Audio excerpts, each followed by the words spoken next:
Welcome to the First Unitarian Universalist congregation of Terre, Haute. This congregation welcomes all people, regardless of their age, religion, race, nationality, ability, sexual orientation, gender identity or expression, or anything else that has been used to divide people. We are a group of people with our own opinions, our own ideas, our own dreams, but we share ideals. We share a common belief in a liberal religion.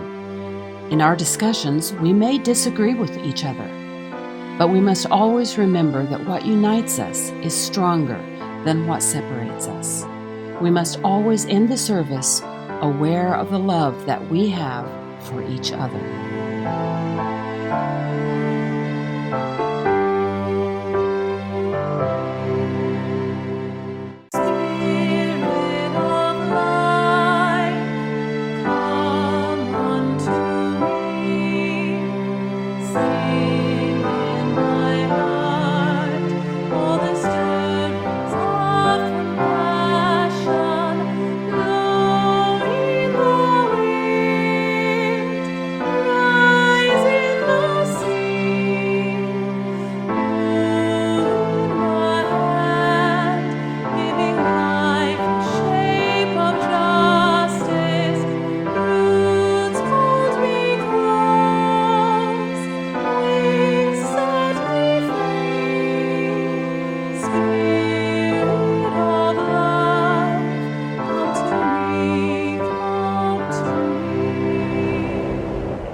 Reflections on the sixth principle, the goal of world community with peace, liberty, and justice for all.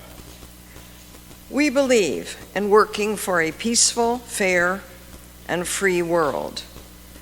This means we support the United Nations. Here are some words by Forest Church. We believe in the force of love, that the governing principle in human relationships is the principle of love, which seeks to help and heal, never to hurt or destroy. The opening words are, "How rare it is, how lovely, this fellowship of those who meet together." And that is from Psalm 133.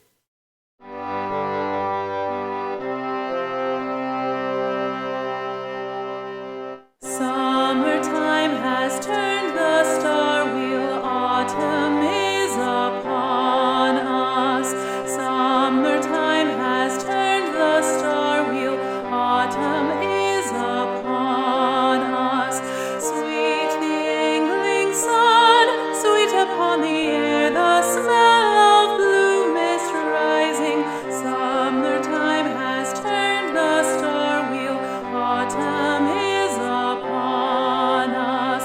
Glorious the trees, glorious the sight of rose leaves falling, falling. Summertime has turned the star wheel, autumn is upon us.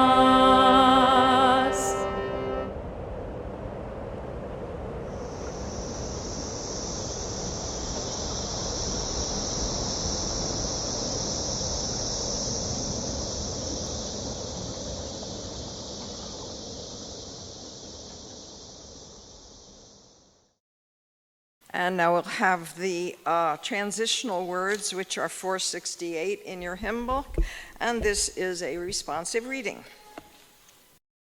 We need one another. We need one another when we mourn and would be comforted. We need one another when we are in trouble and afraid. We need one another when we are in despair, in temptation, and need to be recalled to our best selves again. We need one another when we would accomplish some great purpose and cannot do it alone. We need one another in the hour of success, when we look for someone to share our triumphs. We need one another in the hour of defeat, when with encouragement we might endure and stand again.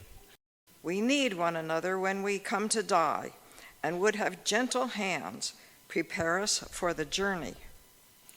All our lives we are in need, and others are in need of us. This is by George Odell. And what I'm going to do is read you something from a book called A Chosen Faith, which is about Unitarian Universalism. And the part I'm going to read is by Robert Fulghum, who wrote, "All I Really Need to Know I Learned in Kindergarten." And he turns out to be a UU minister. Here's part of a conversation in a bookstore. "Mr. Fulghum, is it true you are a minister?" "Yes." "Where is your church?" "We're standing in it." "But this is a bookstore and it's Friday." "Yes, but you might also choose to see it as a cathedral of the human spirit, a storehouse consecrated to the full spectrum of human experience. Just about every idea we've ever had is in here someplace. A place containing great thinking is a sacred space." "Really? What kind of minister are you?" "Unitarian Universalist." "And you hold services in bookstores on Fridays?" "You're putting me on." "No, I'm giving you an example of how Unitarian Universalists think. More than anything else, our religion is defined by an attitude, an open-minded point of view about everything and anything. What we have most in common is an uncommon way of looking at the obvious. A church is not just a specific building, but also a way of looking at the building you're in at the moment. A minister is not just a person who stands in a pulpit and preaches on Sunday mornings, but also the way some people engage the world. A religion is not contained in a single book. There's something religious in almost any book. "Okay, but I've seen a building in my neighborhood with a sign that says Unitarian Universalist Church, and there are a lot of cars parked it. Looks like a regular church to me." Of course, we come together in community and do many things any religious community does. And Sunday mornings are a culturally convenient time to meet. But we also come together during the rest of the week. To do what? To share ideas, discuss political action, work on projects of benefit to the larger community in which we live, and hear speakers on a broad range of topics. We enjoy and need the companionship of like-minded people. "Mr. Fulghum, I've read your books. Is what you write a sample of what Unitarian Universalists believe?" Yes and no. I would expect and hope that most Unitarian Universalists would not agree with everything I think and write. You mean there's no party line, no dogma? Yes and no. We agree that individuals must work out their own religious conclusions. We agree that we will disagree on those conclusions. We agree to respect those differences. We agree to learn from one another through dialogue about our beliefs. We agree on a process and the tools to be used in the process. Give me some example of the tools. The principles of democracy, integrity, continuing education, and individual responsibility, to name a few. Sounds more like NPR to me. Actually, the analogy is not far off. Public radio and television are good examples of things UUs support. We want to be exposed to a wide range of information and a broad range of viewpoints. We want each individual to have an influence on programming. We want each individual to take responsibility for keeping the programs on the air. It's not the easiest way to go about radio or religious community, but it's the way we choose. So if I'm open-minded and listen to NPR and watch PBS, I'm a UU? Let's say you have Unitarian Universalist tendencies. There are, however, Unitarian Universalists who listen only to jazz, or country and western music, or opera, or those who watch only baseball on TV. I say again, we respect diversity in all things. What about politics? No exception, full spectrum. Democrats, Republicans, libertarians, socialists, and a few who are either anarchists or just confused. It's hard to tell. We share only the conviction that one ought to be active in the affairs of the world. We don't dictate which particular party one ought to join. Are Unitarian Universalists Christians? Again, yes and no. Some are, some aren't. Some haven't decided. Same answer if you ask whether Unitarian Universalists are Buddhists. In fact, most of the specific questions you might ask have this kind of answer, yes and no. Some are, some aren't. Some do, some don't. We're known for respecting diversity of opinion and belief. Well, I'd like to come take a look at a church like that, but I don't want to get put on your missionary list. No problem. We don't evangelize. We keep a door open to those who are looking for the company of people like us. We find there are a great many people who are Unitarian Universalists and don't know it. When we ask most Unitarian Universalists how they came to be members, they say it's because they were looking for a community of people who are liberal in their religious values and active in their commitment to community service. We believe in the right of the individual to choose religious principles and in the individual's responsibility to put those principles into practice. I'd like to know more. So, what I thought we could do now is think about the 7 principles, and I'm going to run through them quickly, and then I want you, if you're willing, we'll bring you the mic, and you can say which one you especially resonate to. Is there one from all the 7 that you especially like? So I'm going to read them. First one is, everyone is important. Second one, justice and compassion in all we do. Number 3, acceptance of one another. Number 4, Everyone must be free to search for what is true.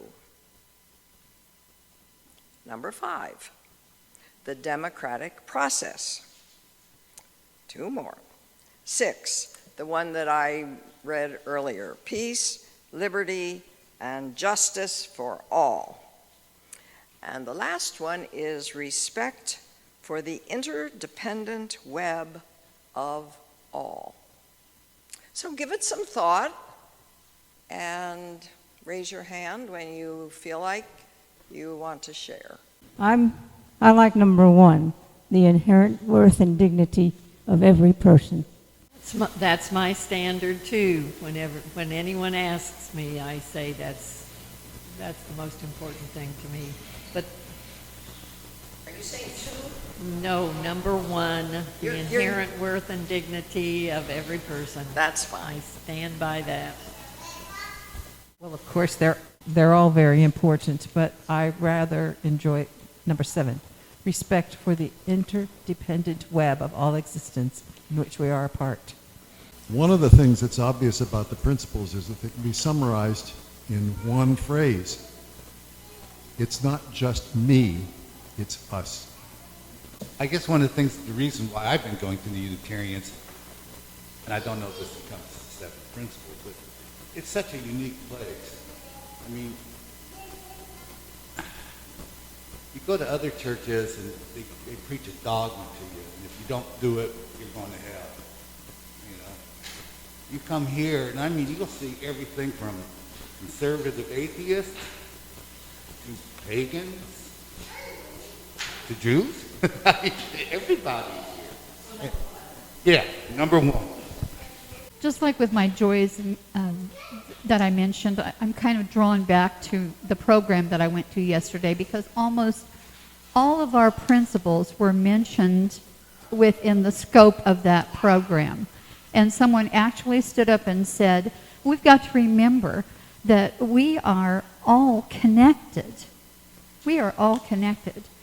So that then, for me, almost rolls into treating everyone with dignity and respect and compassion, and they seem to all mesh together in some way.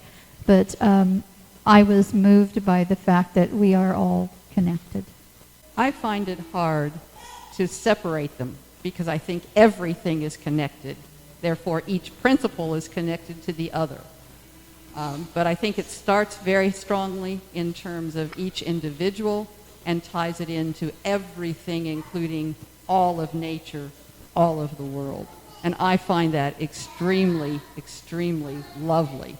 And I'll say that when I first started to attend here, the very first time, what really brought me back is the welcome of our congregation. Welcomes all people, and you've read it all before. But that was the thing that grabbed me because that gave permission for us to be who we are, how we are, where we are, when we are. And that was so freeing to say, bring yourself to this church. I don't think I can pick a favorite one. I think I like them all. How's that for being wishy-washy?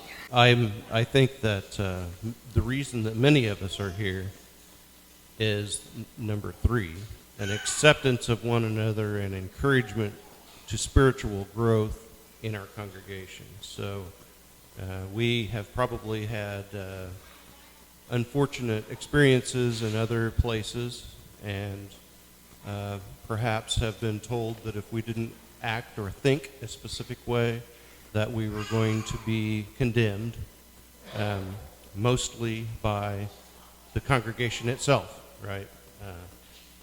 And even in some circles, that's backed up by the hierarchy of the specific church.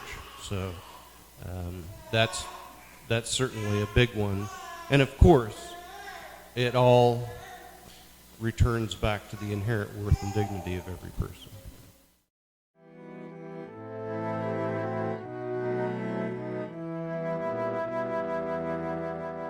Soon the day will arrive when we will be together